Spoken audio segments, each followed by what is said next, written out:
Welcome back to the Joe Rogan Experience, where we explore a wide range of topics with fascinating guests from all walks of life. Today, we have a very special guest joining us from the Mojave Wasteland. He is the leader of New Vegas and a powerful figure in the post-apocalyptic world. Please welcome Mr. House. Thank you, Joe. It's a pleasure to be here. Mr. House, you have a very unique perspective on the world, given the fact that you've been around for over 200 years. Can you tell us a little bit about your background and how you've managed to survive all these years? Certainly, Joe. I was born in 2020, and I've always had a keen interest in science and technology. In the 21st century, I became one of the wealthiest people in the world through my innovations in computing and robotics. When the Great War broke out in 2077, I managed to survive by sealing myself in a high-tech underground bunker known as the Lucky 38. From there, I've been able to monitor the world and make strategic moves to protect and advance my interests. That's incredible. And now, you're the leader of New Vegas, a city that has managed to thrive in the midst of all this chaos. How have you been able to achieve that? Well, Joe, it's taken a lot of careful planning and hard work. I've invested heavily in technology and infrastructure, and I've established a strong system of law and order. It's amazing how you've been able to maintain power and stability in such a chaotic world. I'm sure our listeners have a lot of questions for you, Mr. House, so let's get started. One of the most fascinating things about your story, Mr. House, is how you managed to live for over 200 years. Can you tell us more about the technology that allowed you to survive? Of course, Joe. As I mentioned earlier, I was always interested in science and technology, and I had access to some of the most advanced equipment and knowledge of the time. When I realized that the Great War was imminent, I knew I had to take drastic measures to ensure my survival. So I poured all my resources into creating a self-sustaining underground facility known as the Lucky 38.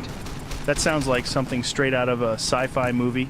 Can you tell us more about the Lucky 38 and what it was capable of? The Lucky 38 was designed to be a self-sustaining bunker that could provide me with all the resources I needed to survive indefinitely.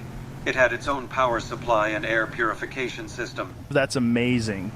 And what about your physical body? Did you undergo any procedures or enhancements to prolong your lifespan? Yes, Joe. I realized early on that my physical body would not last forever, so I made the decision to transfer my consciousness into a machine. I developed a sophisticated technology that allowed me to upload my mind into a network of computers. That's incredible. It's amazing how technology has allowed you to overcome the limitations of the human body and live for centuries.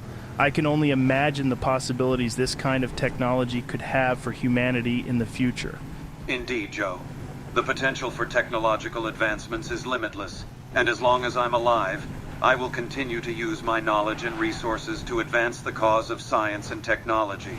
Let's talk more about your work in New Vegas, Mr. House. The city has become a beacon of hope in the post-apocalyptic wasteland. Can you tell us more about what you did to save the city and establish stability? Certainly, Joe. When I regained consciousness long after the bombs fell, I saw an opportunity to rebuild and create a new society. I knew that the Hoover Dam was a crucial source of power and water, so I made it my mission to secure the dam and establish a city around it, but the NCR got to it first. And how did you manage to establish order and stability in the city? Well, Joe, I knew that a successful society needed a strong foundation of law and order. I created the Securitron robots, which were designed to enforce my laws and protect the citizens of New Vegas. I also established the 4 families who have helped maintain peace and stability in the city. It's amazing how you were able to establish such a functional society in the midst of all this chaos. What would you say has been your biggest challenge in running New Vegas? The biggest challenge, Joe, has been dealing with the various factions and groups that exist in the wasteland. I've had to navigate complex political relationships, especially with the NCR, and make tough decisions to maintain the stability of the city. But overall, I'm proud of what I've accomplished in New Vegas. It's truly impressive, Mr. House. You have managed to build a thriving society in a world that was once thought to be uninhabitable. I'm sure our listeners are inspired by your story and your vision for the future. Let's shift gears a bit and talk about the new California Republic, NCR. Mr. House, they're a powerful faction that's been vying for control of the Mojave Wasteland. What are your thoughts on the NCR and their goals? Well, Joe, The NCR is certainly a formidable force in the wasteland. They've managed to establish a functioning government and maintain a level of stability in their territories. However, I disagree with their approach to governance and their reliance on outdated political systems. Can you elaborate on that? Of course, the NCR is a democratic republic, which means that they rely on the whims of the people to make decisions. This can lead to slow decision-making and a lack of long-term planning. I believe that a strong, visionary leader like myself is better equipped to make the tough decisions necessary for the survival and advancement of our society. That's a bold claim, Mr. House. Do you think that your approach is better suited to the challenges of the wasteland? Absolutely, Joe.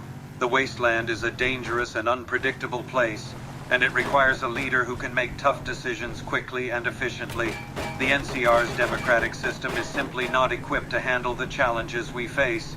That's why I believe that New Vegas is the best hope for the future of humanity. I'm a busy man, so I'm afraid we may have to cut it short. That's okay. It's certainly a controversial viewpoint, Mr. House. I'm sure there are those who disagree with you. But there's no denying that your vision and your leadership have brought about significant changes to the Mojave Wasteland. Thanks for sharing your thoughts with us today. Thank you for having me, Joe. Let me tell you about our sponsor for today's show.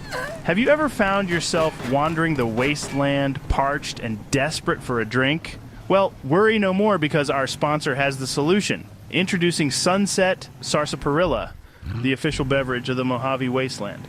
It's the perfect combination of sweetness and carbonation that will quench your thirst and give you the energy you need to keep trekking through this unforgiving landscape. Now, I know what you're thinking. Joe, is Sunset Sarsaparilla safe to drink? I don't want to end up with radiation poisoning. Well, let me tell you, Sunset Sarsaparilla has been thoroughly tested and is completely safe to consume. Definitely. In fact, it's so good, you'll forget you're even in a post-apocalyptic wasteland. Another question is, Joe, hasn't Sunset Sarsaparilla stopped production since the Great War? The answer is no. The NCR is actively building new manufacturing factories in the West, and those factories produce many products. One of those products is Sunset Sarsaparilla, which means it's in production again. So the next time you're out scavenging for supplies, be sure to grab a cold and refreshing bottle of Sunset Sarsaparilla. And don't forget to tune in to our show for more exciting adventures in the Mojave Wasteland.